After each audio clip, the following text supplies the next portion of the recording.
Halo semuanya, selamat datang di video pembelajaran mata kuliah Etika Profesi dan Tata Kelola Perusahaan.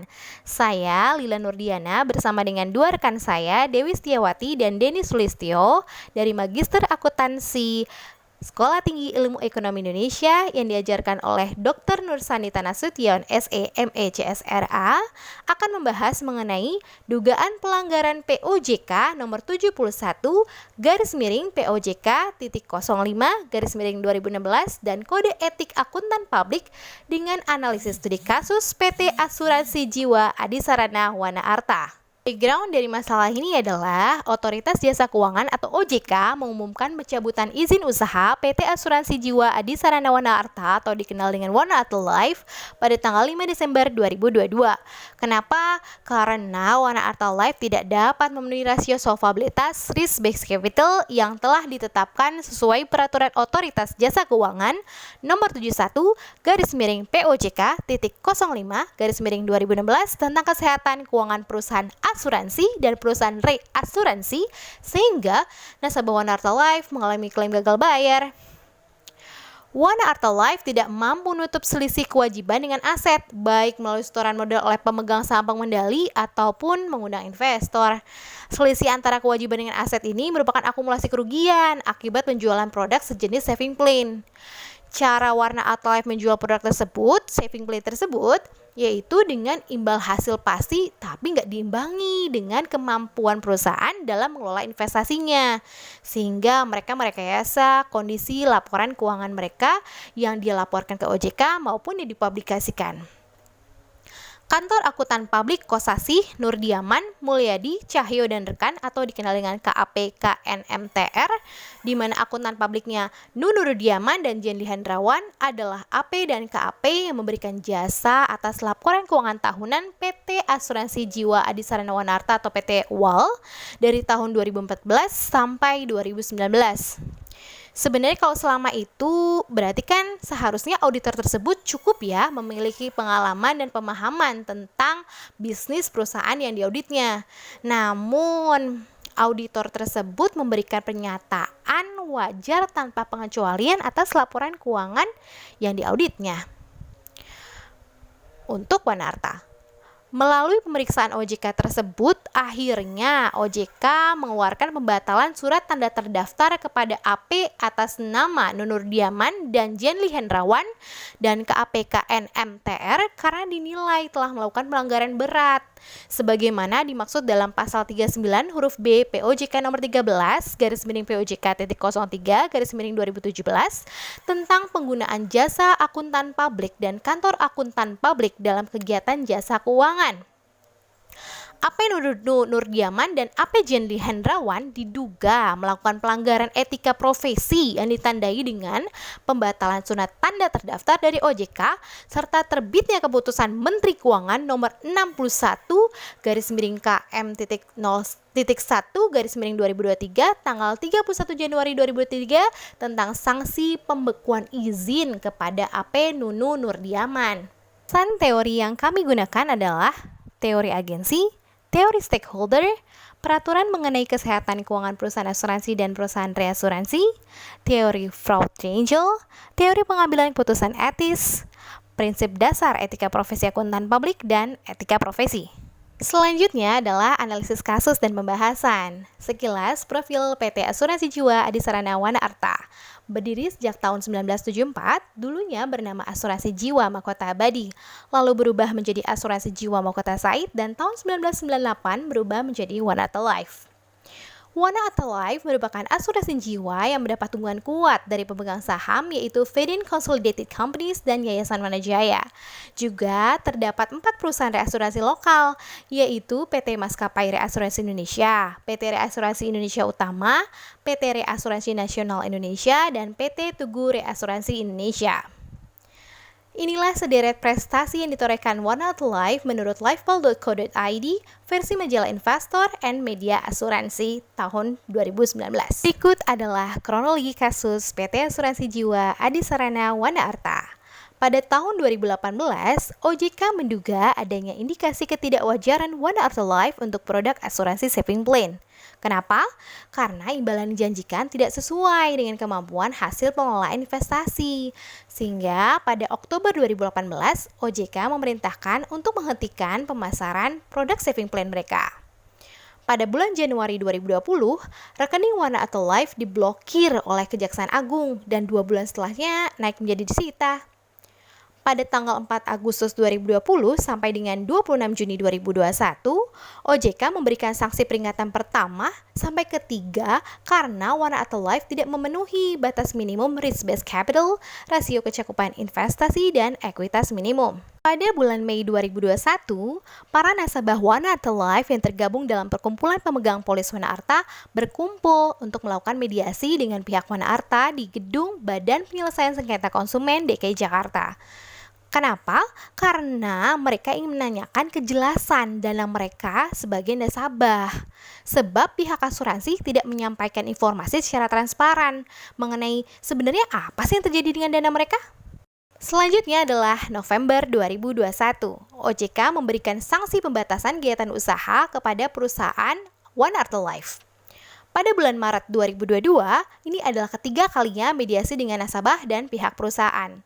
Dari hasil mediasi tersebut menghasilkan menunda mencabut izin usaha One Arta Life, melakukan investigasi lebih lanjut dengan menggandeng Bareskrim Polri dan memanggil direksi dan pemegang saham One Arta Life terkait opsi restrukturisasi polis sekaligus melakukan audit. Pada bulan Juni 2022, diadakanlah RUPST, Rapat Umum Pemegang Saham, pada tanggal 21 Juli 2022. Salah satu agendanya adalah membahas tentang rencana penyehatan keuangan asuransi One Arta Life. Menurut Presiden One Arta Life Adi Yulistanto, para pemegang saham mengendali berkomitmen untuk menyuntikkan modal secara bertahap. Selanjutnya adalah bulan Agustus 2022. Pengenaan sanksi pembatasan kegiatan usaha kedua untuk semua kegiatan usaha One Arta. Di bulan ini pula, penyidik Direktorat Tindak Pidana Ekonomi dan Khusus Bareskrim Polri menetapkan 7 orang tersangka yang diduga melakukan fraud di One Arta. Ironisnya, 3 diantaranya adalah pemilik perusahaan, yaitu Manfred Armin Petruska, Evelina Larasati Valdir, dan Rezananta Petruska. Lalu ada Presiden Direktur Yanes Yaneman Matulatua, Direktur mereka Daniel Halim, Terry Kusuma, dan Yosef Meni. Pada bulan Desember 2022, akhirnya OJK melakukan pencabutan izin usaha One Arta Life. Karena One Arta Life tidak dapat memenuhi rasio solvabilitas yang telah ditetapkan sesuai peraturan Otoritas Jasa Keuangan nomor 71/POJK.05/2016 tentang kesehatan keuangan perusahaan asuransi dan perusahaan reasuransi. Analisis laporan keuangan PT Asuransi Jiwa Adisarana One Arta atau One Arta Life atau PT WAL. Peneliti melakukan analisis terhadap face atau muka laporan keuangan PT Asuransi Jiwa Adisarana One Arta per 31 Desember 2020 dan 2019 yang dipublikasikan di media Harian Ekonomi Neraca pada hari Kamis tanggal 9 Juni 2022 dan laporan keuangan per 31 Desember 2018 dan 2017. Laporan keuangan PT Asuransi Jiwa Adisarana One Arta untuk tahun yang berakhir pada 31 Desember 2017, 2018, dan 2019 telah diaudit oleh KAP Kosasi Nurdiaman Mulyadi Cahyo dan rekan dengan opini wajar tanpa pengecualian. Dan laporan keuangan untuk tahun yang berakhir pada 31 Desember 2020 telah diaudit oleh KAP Yoyo Sunarjo dan rekan dengan opini disclaimer. Tabel 3 mutasi dan persentase laporan posisi keuangan dalam jutaan rupiah. Di dalam tabel ini, peneliti mencermati adanya pergerakan saldo akun utang dan cadangan teknis pada tahun 2020 yang jauh meningkat dibandingkan dengan tahun 2017 sampai dengan 2019, di mana mutasi utang pada tahun 2020 mencapai 8.028,42% jika dibandingkan dengan saldo utang tahun 2019. Dan mutasi cadangan teknis pada tahun 2020 mencapai 299,36% jika dibandingkan dengan saldo cadangan teknis pada tahun 2019. Selain itu, di sisi ekuitas, tampak penurunan yang sangat signifikan, di mana mutasi ekuitas pada tahun 2020 mencapai minus 1.116,80% jika dibandingkan dengan saldo ekuitas tahun 2019. Tabel 4, utang dan cadangan teknis dalam jutaan rupiah. Dari sisi utang dan cadangan teknis, tampak terjadi peningkatan jumlah utang klaim dan cadangan premi yang signifikan, di mana utang klaim tahun 2020 meningkat menjadi 3307.303 juta atau sebesar 637.245,28% jika dibandingkan tahun 2019, dan cadangan premi naik 12.505.785 juta atau sebesar 413,52% jika dibandingkan tahun 2019. Berdasarkan data di atas, peneliti tentunya timbul pertanyaan, mengapa pada tahun-tahun sebelumnya saldo utang klaim relatif tidak besar, hanya berkisar di bawah 800 juta, sedangkan pada tahun 2020 melonjak hingga 3,3 triliun. Kenaikan dari utang klaim ini berdampak pula terhadap besarnya cadangan premi yang harus disediakan Wana Arta Life atau PT WAL, di mana cadangan premi melonjak hingga 413,52% jika dibandingkan dengan tahun sebelumnya. Apakah kenaikan pada tahun 2020 ini disebabkan adanya pencatatan saving plan yang saat ini bermasalah? Peneliti belum dapat menjawab pertanyaan tersebut saat ini karena data yang tersedia kurang memadai. Tabel 5, pendapatan dan beban dalam jutaan rupiah. Pendapatan premi Wana Arta Life pada tahun 2020 mengalami penurunan sebesar 50,19% jika dibandingkan tahun 2019. Sementara beban klaim jauh melonjak hingga 228,35% jika dibandingkan tahun 2019. Akibatnya, laba sebelum pajak menjadi turun drastis. Dari sebelumnya masih memperoleh laba hingga 396 miliar pada tahun 2018 dan 50 miliar pada tahun 2019, menjadi rugi sebesar 14 triliun. Kenaikan dari beban klaim dan manfaat ini tentunya berkorelasi dengan kenaikan utang klaim dan cadangan premi yang sudah dijelaskan sebelumnya. Dapat dikatakan bahwa kinerja Wana Arta Life pada tahun 2020 ini benar-benar terpuruk dan perlu dilakukan pemeriksaan yang lebih mendalam dari otoritas yang berwenang. Tabel 6, pemenuhan tingkat solvabilitas dalam jutaan rupiah. Berdasarkan tabel pemenuhan tingkat solvabilitas di atas, Wana Arta Life menghadapi solvabilitas yang tidak baik, di mana pada tahun 2020 aset yang diperkenankan, yaitu aset yang diperuntukkan dalam perhitungan tingkat solvabilitas sesuai POJK nomor 71 POJK 05 2016, aset yang diperkenankan sebesar 324 miliar, sementara liabilitasnya sebesar 15 triliun. Kemudian diperhitungkan dengan modal minimum berbasis risiko atau MMBR sebesar 733 miliar, sehingga kekurangan tingkat solvabilitasnya menjadi 15,76 triliun atau rasio pencapaiannya sekitar minus 2049%. Sangat jauh dari yang dipersyaratkan oleh OJK, di mana dalam POJK nomor 71 POJK 05 2016 telah diatur bahwa perusahaan setiap saat wajib memenuhi tingkat solvabilitas paling rendah sebesar 100% dari MMBR. Fenomena ini cukup menarik mengingat bahwa rasio solvabilitas dari tahun-tahun sebelumnya cukup baik, yaitu berkisar 155% sampai dengan 239% dari MMBR. Analisis terkait pelanggaran kode etik profesi akuntan publik. Terkait dengan kasus Wana Arta Life, sudah ditetapkan sanksi berupa surat keputusan pembatalan surat tanda terdaftar di OJK kepada akuntan publik atas nama Nunun Nurdiaman dan Jenly Hendrawan. Hal tersebut menunjukkan bahwa adanya dugaan pelanggaran kode etik profesi akuntan publik. Berdasarkan prinsip dasar etika profesi yang sudah ditetapkan, akuntan publik seharusnya memegang teguh prinsip integritas, prinsip objektivitas, prinsip kompetensi dan kehati-hatian profesional, prinsip kerahasiaan, dan prinsip perilaku profesional. Prinsip integritas yang melibatkan keterus-terangan, kejujuran, dan kekuatan karakter untuk bertindak secara tepat dengan mempertahankan pendirian ketika dihadapkan pada dilema dan situasi sulit. Namun, akuntan publik pada kasus Wana Arta Life tidak demikian. Lalu prinsip objektivitas, yaitu akuntan publik harus mampu menerapkan pertimbangan profesional atau bisnis tanpa dikompromikan. Prinsip kompetensi dan kehati-hatian profesional. Dalam kasus Warnata Life, akuntan publik bertindak tidak sungguh-sungguh sesuai dengan standar profesional dan standar teknis yang berlaku. Prinsip kerahasiaan, yaitu akuntan publik disyaratkan untuk mengungkapkan informasi rahasia atas pengungkapkan yang disyaratkan oleh hukum. Dalam kasus ini, prinsip kerahasiaan akuntan publik harus mengungkapkan kepada otoritas publik yang berwenang. Lalu kemudian prinsip perilaku profesional. Akuntan publik harus mematuhi peraturan perundang-undangan yang relevan, berperilaku konsisten dengan tanggung jawab profesi untuk bertindak dalam kepentingan publik dalam semua aktivitas profesional dan hubungan bisnis. Akuntan publik di dalam kasus Warnata Life sangat tidak profesional dengan mengeluarkan opini wajar tanpa pengecualian yang mengartikan tidak adanya hal yang signifikan dan kesalahan salah saji dalam laporan keuangan Warnata Life. Sanksi terhadap akuntan publik dan kantor akuntan publik akibat kasus PT Asuransi Jiwa Adisarana Wana Arta atau Wana Arta Life.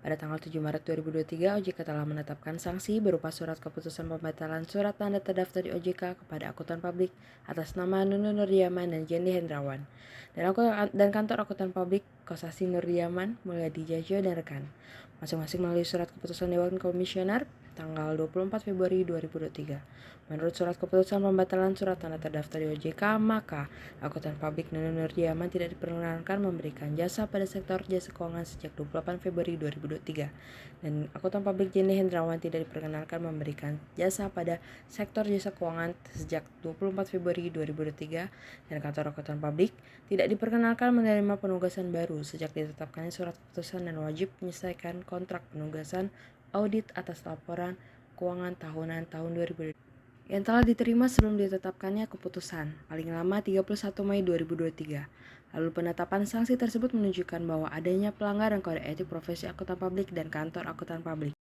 Lalu kami mengambil kesimpulan yang berdasarkan teori keagenan pemilik usaha PT Asuransi Jiwa Adisarana Wana Arta atau Wana Arta Life sekaligus sebagai klien dari Kosasi Nurdiaman Mulyadi Jajo dan rekan menginginkan hasil audit yang menyatakan perusahaan memiliki kinerja baik sehingga dipandang sebagai perusahaan yang sehat di masyarakat dan pemerintah dengan cara memanipulasi laporan keuangan sehingga terkesan kinerja perusahaan Wana Arta Life berjalan normal dan optimal. Namun, selaku auditor akuntan publik Nunun Nurdiaman dan Jendi Hendrawan hendaknya bertindak profesional dan menjaga kode etik akuntan publik untuk selalu objektif sehingga bisa menjaga nama baik perusahaan dan melindungi investor, nasabah, dan calon nasabah serta menghindari dampak kerugian yang lebih besar dari perusahaan tersebut. Berdasarkan teori stakeholder, pemegang polis dari Wana Arta Life menuntut perusahaan tersebut memiliki kinerja yang baik dan profesional serta mampu memiliki keberlangsungan usaha, di mana perusahaan mampu membayar asuransi mereka tepat waktu dan kapanpun mereka klaim. Sedangkan dari sisi pemerintah, Wana Arta Life diharapkan dapat menunjukkan kinerja yang optimal, yaitu dengan menghasilkan laba yang positif dan penerapan tata kelola yang baik, sehingga permasalahan klaim gagal bayar seperti asuransi Jiwasraya, Bumi Putra, dan lain-lain tidak pernah terjadi dan memastikan seluruh nasabah dan masyarakat tidak terkena dampak yang merugikan. Solvabilitas Wana Arta Life pada tahun 2020 mencapai minus 2049,42%, jauh di bawah aturan yang ditetapkan OJK, yaitu minimal 100% dari MMBR. Lalu pemicu fraud yang dilakukan oleh jajaran manajemen Wana Arta Life ditinjau dari teori fraud triangle, antara lain adalah adanya 1. Pressure atau tekanan dari pemegang saham, 2. Opportunity atau kesempatan, 3. Capability yang disalahgunakan, dan 4. Pembenaran atau rationalization. Dalam menjalankan tugas, akuntan publik hendaknya memegang asas kebenaran, keadilan, kejujuran, dan objektif, serta terikat dengan kode etik akuntan. Dalam kode etik akuntan, prinsip dasarnya adalah akuntan harus memiliki integritas, objektivitas, kompetensi, dan kehati-hatian yang bersikap profesional. Penerapan tata kelola yang tidak berjalan optimal karena masih terdapat fraud dan pelanggaran baik di kantor akuntan publik dan Wana Arta Life. Dan terakhir adalah sebagai manajemen asuransi di mana menjual pertanggungan risiko selayaknya perusahaan tersebut, mencontohkan apa yang dijualnya dengan tidak memberikan manfaat semu, serta berhati-hati dalam memutuskan menjual produk asuransi sesuai kemampuan perusahaan. Saran untuk akuntan publik dan KAP Kosasi Nurdiaman, Mulyadi Jajo, dan rekan. Terus mendorong dan meningkatkan kualitas pengawasan terhadap profesi keuangan, meningkatkan kualitas sumber daya manusia profesi keuangan, serta mengingatkan akuntan publik agar tidak melakukan manipulasi laporan keuangan. Saran untuk otoritas jasa keuangan, memperkuat pengawasan implementasi Good Corporate Governance yang mengacu kepada POJK nomor 73/POJK 05/2016 tentang tata kelola perusahaan yang baik bagi perusahaan perasuransian. Hendaknya lembaga pengawasan lebih meningkatkan kinerjanya sehingga dapat mengkaji dan mengevaluasi sebelum terjadi kerugian yang jauh lebih besar yang berdampak pada perusahaan, investor, stakeholder, dan masyarakat luas, serta OJK mempublikasikan laporan keuangan perusahaan yang diduga terjadi kecurangan dalam pelaporan keuangannya. Saran untuk PT Asuransi Jiwa Adisarana Wana Arta, hendaknya pemangku kepentingan yang menduduki jabatan yang menentukan dalam pengambilan keputusan berpikir dengan penuh tanggung jawab, tidak semata-mata berorientasi pada profit. Hendaknya dalam proses seleksi benar-benar memperhitungkan skill dan track record calon pegawai. Kemudian tersangka manajemen Wana Arta Life yang melakukan korupsi hendaknya bertanggung jawab atas perbuatan yang dilakukan secara sadar dan sukarela serta mengembalikan dana tersebut ke Wana Arta Life. Saran untuk Institut Akuntan Publik Indonesia yaitu segera memproses akuntan publik yang terindikasi melakukan pelanggaran terhadap kode etik akuntan publik yang terkena sanksi pembatalan surat tanda terdaftar dari OJK dan sanksi pembukaan izin dari Kementerian Keuangan dan memberi sanksi yang tegas terhadap akuntan publik tersebut. Saran untuk masyarakat, bagi masyarakat agar lebih selektif dalam memilih asuransi yang akan dipilih, serta tidak mudah tergiur dengan investasi yang menjanjikan return tinggi. Demikianlah presentasi dari kelompok kami. Buat kamu semua yang ingin mengkaji lebih dalam untuk dijadikan skripsi, tesis, ataupun jurnal, bisa banget, karena topik ini masih menjadi perbincangan yang hangat. Jika kamu ada pertanyaan, kritik dan saran, silahkan tulis di kolom komentar. Jangan lupa like-nya ya. Terima kasih buat yang nonton dan sampai jumpa.